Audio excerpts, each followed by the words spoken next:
ఇద్దరు స్నేహితులు చిన్నప్పటి నుంచి కలిసి పెరిగారు, కలిసి చదువుకున్నారు, కలిసి తిరిగేవారు, ఏ పని చేసినా కలిసే చేసేవారు, ఇప్పటికీ కలిసే ఉన్నారు. స్నేహితులంటే వీళ్ళేరా బాబు అనిపించేది. అలా ఉండేది వాళ్ళ స్నేహం. ఎక్కడికి వెళ్ళినా వాళ్ళిద్దరూ కలిసే వెళ్ళేవాళ్ళు, ఏం తిన్నా కలిసే తినేవాళ్ళు, ఏం చేసినా కలిసికట్టుగా ఉండేది. ఎవరైనా చూస్తే అబ్బా ఏముందరా వీళ్ళ స్నేహం, వీళ్ళరా స్నేహితులంటే అనేలా ఉండేది. అయితే ఒకరోజు వాళ్ళు కలిసి బిజినెస్ చేద్దాం అనుకున్నారు. రే, మనం ఏదైనా బిజినెస్ స్టార్ట్ చేద్దాంరా. అరే, అలా అయితే నా దగ్గర ఒక ఐడియా ఉందిరా. నేను మొన్నే చూశాను. అరేరా, ఖచ్చితంగా స్టార్ట్ చేద్దాం. ఎలా ఎన్ని రోజులు ఉంటాం మనం? స్నేహితులిద్దరు కూడా దేవుడు వారికి ఇచ్చిన జ్ఞానంతో వ్యాపారాలు ప్రారంభిస్తారు.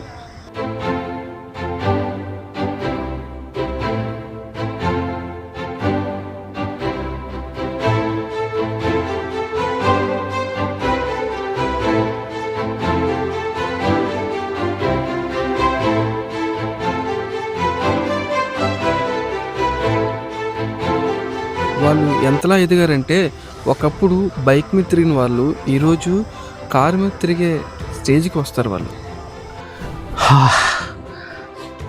మన ఫస్ట్ సంపాదన మనం అనుకున్నట్టే బిజినెస్లో సక్సెస్ అయ్యాం. ఇక పంచుకోవడానికి వచ్చింది. దేవుడు తక్కువ సమయంలో మనం చాలా ఆస్వాదించాడు రా. మొత్తానికి ఐడియా నాదైనా ఇంప్లిమెంటేషన్లో నువ్వు కూడా భాగమే కాబట్టి ఇద్దరికి 50-50 అనుకుంటున్నా. సో 50, ఇది నా 50.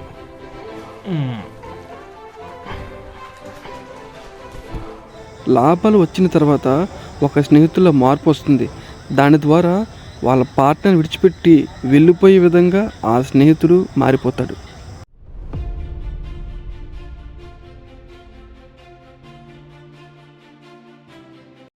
ఎంతలా మారిపోతాడంటే తన ఫ్రెండ్ని విడిచిపెట్టేసి కొత్త స్నేహితులతో, కొత్త పార్ట్నర్స్తో కొత్త వ్యాపారాలు చేయాలి, ఇంకా ఎక్కువ డబ్బు సంపాదించాలని పాత స్నేహితుడిని, తను నమ్ముకున్న వాడిని విడిచిపెట్టి మోసం చేసేసి వెళ్ళిపోతాడు.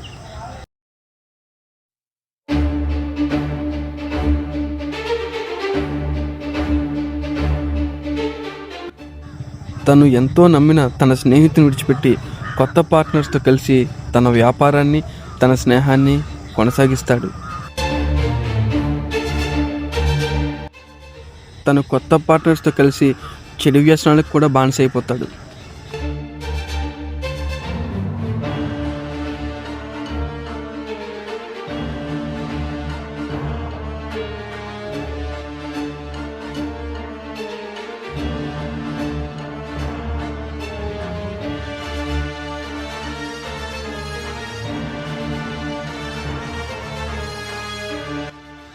తను నమ్మిన తన పార్ట్నర్స్ అతన్ని మోసం చేయడం మొదలు పెడతారు.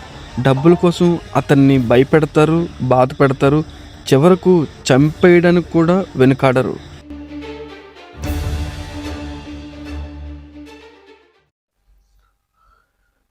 అయ్యో, ఎలా చేశానో నాకే తెలియట్లేదు. కేవలం డబ్బు మీద వ్యామోహం, నాకే అంతా చెందాలి అని అత్యాశ. స్నేహితుడిని మోసం చేశాను. అదే మోసం ఈరోజు నాకు ఎదురైంది. ఈ పరిస్థితుల్లో నాకు సాయం చేసే వాళ్ళే లేరు. ఎందుకు చేశానా ఇలాగని బాధపడుతున్నా. ఇక నాకు తెలిసి నాకు చావు ఒకటే దిక్కులా ఉంది. కానీ ఒక్కసారైనా తనకి నేను చేసిన మోసం ఒప్పుకొని ఒక్కసారి క్షమాపణ చెప్పి తర్వాత మరణానికి సిద్ధం అవడం కరెక్ట్ అనిపిస్తుంది.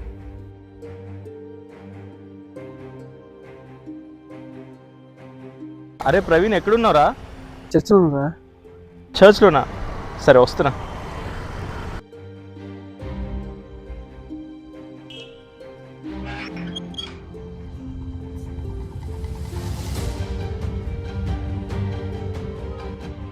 అరే ప్రవీణ్, నన్ను క్షమించరా. అరే ప్రవీణ్, నన్ను క్షమించరా. నేను అత్యాశకు పోయి డబ్బులన్నీ నాకే కావాలని నీ పార్ట్నర్షిప్ వదులుకొని కొత్త పార్ట్నర్స్తో నేను చేయగలిపానురా, కానీ వాళ్ళు నన్ను మోసం చేశారురా. ఇప్పుడు నాకు మొత్తం కోల్పోయానురా, నాకు చావుకే దిక్కైన పరిస్థితిరా.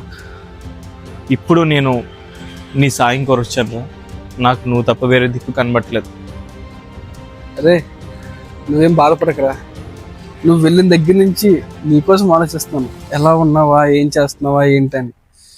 ఈరోజు నువ్వు ఎంత లాస్ అయిపోయినా నువ్వు భయపడాల్సిన పని లేదురా, బాధపడాల్సిన పని లేదు. నీకు నేను ఉన్నాను రా, నువ్వు నీకున్న ప్రతి అప్పు తీర్చేస్తా, ప్రతి తొలగించేస్తా. మళ్ళీ మనం కలిసి జీవిద్దాం, మళ్ళీ మనం కలిసి వ్యాపారం చేద్దాం, మళ్ళీ కూలిపోయిందని మనం పొందుకుందాం. అరే నేను నిన్ను ఇంత మోసం చేశాను కదా, అత్యాశకు పోయి మొత్తం నాకే కావాలని నిన్ను దూరం చేశాను, కానీ నాకు తిరిగి మళ్ళీ నీకు సాయం ఎలా చేయాలనిపిస్తుందిరా. అరే దీనికి కారణం నేను కాదురా, నేను నమ్ముకున్న దేవుడు, నేను అనుసరిస్తున్న బైబిల్లో ఒక మాట ఉంది, క్రీస్తు మిమ్మల్ని క్షమించిన ప్రకారము మీరును ఒకరినొకడు క్షమించుడి. ఎఫెసీయులకు 4:32.